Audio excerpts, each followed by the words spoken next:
لما يبقى واحد نطع قاعد في بلدك ويقول لك انتوا غيرانين مننا وبتحسدونا، يعني الناس دي ايه؟ انا والله نفسي افهم يعني نفسيتهم شكلها ايه، يعني هم بيفكروا ازاي؟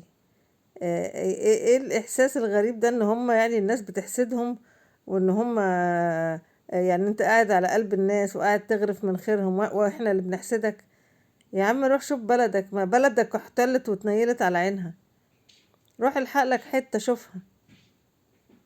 يا جماعة يعني المصريين بصراحة لازم يخلوا بالهم ان فعلا في خلايا نايمة، لان كم قلة الادب والغل دوت وان حد يطلع كل شوية يشتم ويقل ادبه، ده دليل على نفسيات قذرة ومريضة.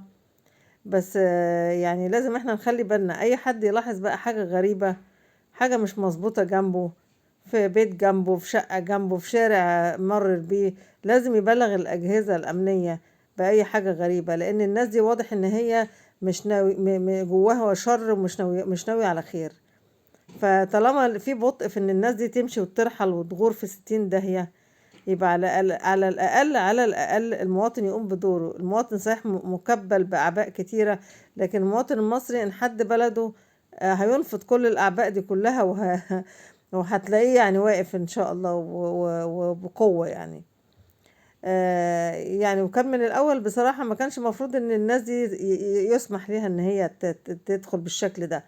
والاخطر بقى دلوقتي ان هما يعني بيحطوهم في اعلام وفي الدراما يعني يا جماعة الهكسوس دول يعني شر، يعني هو شر لابد منه يعني، وانا مش فاهمة يعني إيه الحكمة، يعني ان هو استبدال، يعني ان المصريين بالناس دي، يعني في حاجة محركة للهدف ده.